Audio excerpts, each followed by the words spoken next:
Bonjour à tous, chers cinéphiles, c'est Isaac d'Or, j'espère que vous allez bien parce que moi, ça va nickel. Au menu, la conclusion d'une série qui fait partie de ma licence préférée. Aujourd'hui, c'est la saison finale de Jurassic World, la théorie du chaos. Impact prévu dans 5, 4, 3, 2...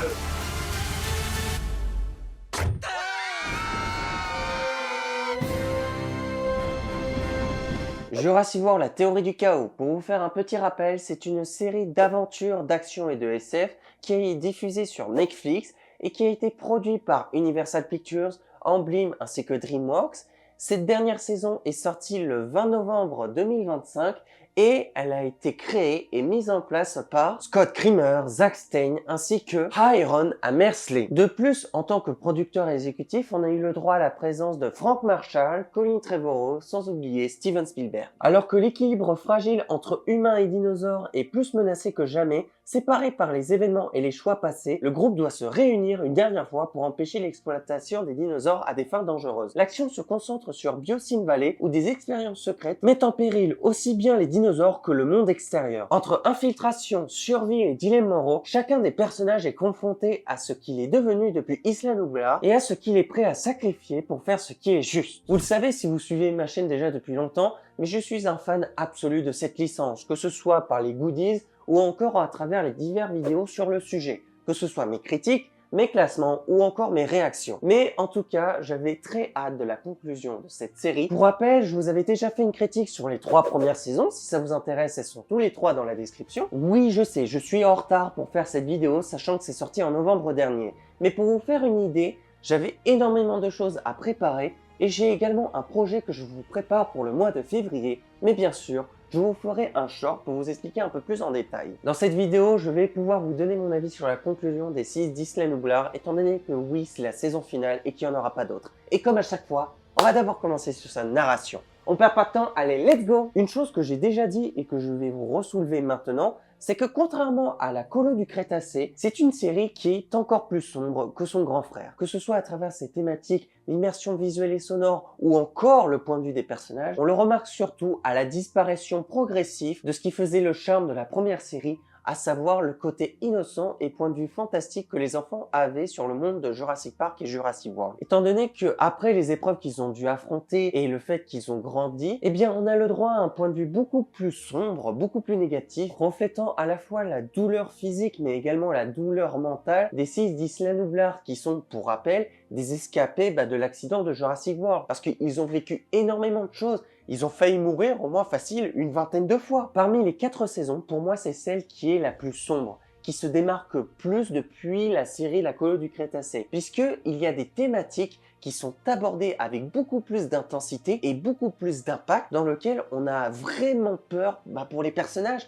On a vraiment cette impression qui vont mourir, qui sont à 2 doigts de terminer leur aventure. On le ressent étant donné que c'est la fin d'une histoire, parce que pour vous faire une idée, les événements se situent en parallèle avec le 3e film, à savoir Jurassic World Dominion, et met l'accent sur la responsabilité humaine, la confiance et la rédemption, tout en offrant une conclusion émotionnelle et spectaculaire qui relie la série aux événements de la franchise, offrant en parallèle une réelle conclusion à l'histoire des 6 d'Isla Nublar qui sont amenés à travers cette série et surtout à travers cette dernière saison à s'ouvrir de nouveau entre eux et accessoirement faire preuve de maturité en se réconciliant les uns les autres. Une réelle représentation d'un travail acharné qui se ressent également à travers sa qualité visuelle. En effet, l'intensité de cette saison finale se ressent également à travers le travail artistique de cette série. Déjà que les 3 saisons au départ avaient globalement une qualité visuelle vraiment très bien, même si pour moi la saison 1 était indétrônable, pour moi la saison 4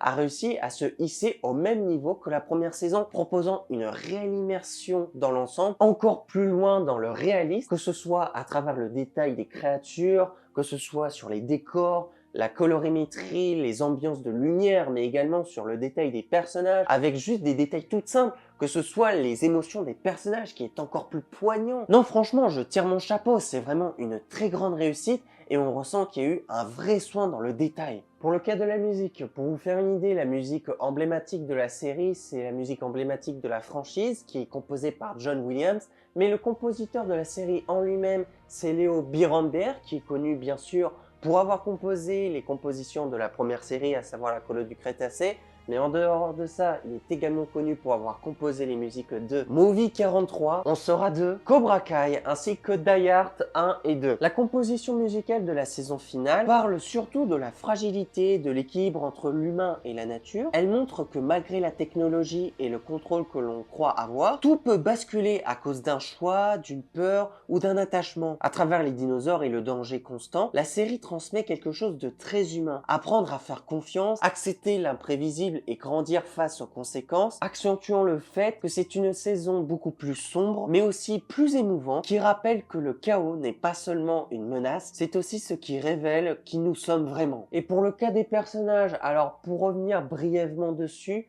alors je vous ai déjà dit mon avis globalement sur ces personnages, ce sont tous des personnages que j'apprécie énormément, des personnages dans lesquels on a su grandir avec eux déjà depuis la première série, dans lesquels on les voit tous à la fois s'unir mais aussi se déchirer, qui est un ressenti qui est à la fois beau mais aussi poignant parce que je suis ces personnages depuis la première série et les voir s'unir mais aussi se détester la plupart du temps, ça fait mal au cœur. Alors oui, ils finissent toujours par se réunir, à devoir rester ensemble comme une grande famille, mais cela n'empêche pas le fait que c'est touchant parce que ces personnages ont une réelle touche de profondeur dans lequel on arrive à se refléter en eux, ayant des qualités mais aussi des défauts, mais qui permettent à ces personnages de se révéler être beaucoup plus humains qu'on le pense. Et dans la saison 4, on passe à travers toutes les émotions. Nous rappelons un truc très simple depuis la première saison, c'est que ce sont tous des personnages très différents, avec leurs défauts, qui ne sont pas parfaits et dans lesquels, oui, ça leur arrive de se disputer,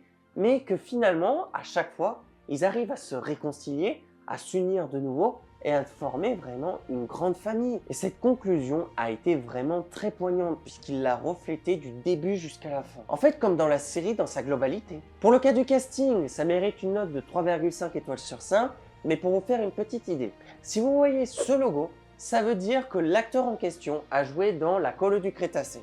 Alors, pour commencer, on a eu le droit à la présence de Paul Michael Williams qui a joué dans La fille qui croyait au miracle. Darren Barney vu dans Blue Ace Samurai, Mes premières fois, Gran Turismo, Tout sauf toi, ainsi que dans Roadhouse. Siangia Brown vu dans Les Goldberg, Clarence, Le monde de Ralph 2.0 ainsi que Comme des bêtes 2. Rainy Rodriguez vu dans Les souvenirs de Marnie. Kozar Mohamed vu dans Little, Excroissance, ainsi que dans Lucky. Kirsten Kelly qui est connue pour avoir écrit de nombreux singles, notamment Little Too Much, Bad News ainsi que Gone. Béatrice Grano vue dans The White Lotus ainsi que dans Zero. Greg Sean vu dans Tic et Tac, les Rangers du risque ainsi que dans The Edge of Shadow. Pour conclure, c'est une saison que j'ai globalement adorée, qui a su remonter le niveau de la deuxième et de la troisième, qui a su avoir un vrai impact que ce soit à travers sa narration, sa qualité visuelle et bien sûr sa qualité sonore,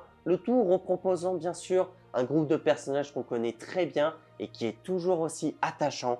Et concrètement, c'est une conclusion que j'ai adorée, qui a su non seulement pouvoir être un excellent divertissement et également quelque chose de très profond, le tout proposant un lot d'explications qui permettent de restructurer avec de meilleures conditions la franchise Jurassic World. Et globalement, c'est une série que j'ai adorée du début jusqu'à la fin, même si j'ai des préférences selon les saisons. Concrètement, c'est une série que j'ai adorée de A à Z.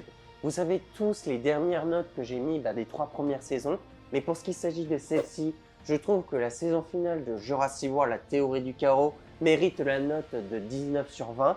Mais si je dois donner une note pour la série Jurassic World, la théorie du chaos en elle-même, je trouve que la série mérite la note de 19,5 sur 20.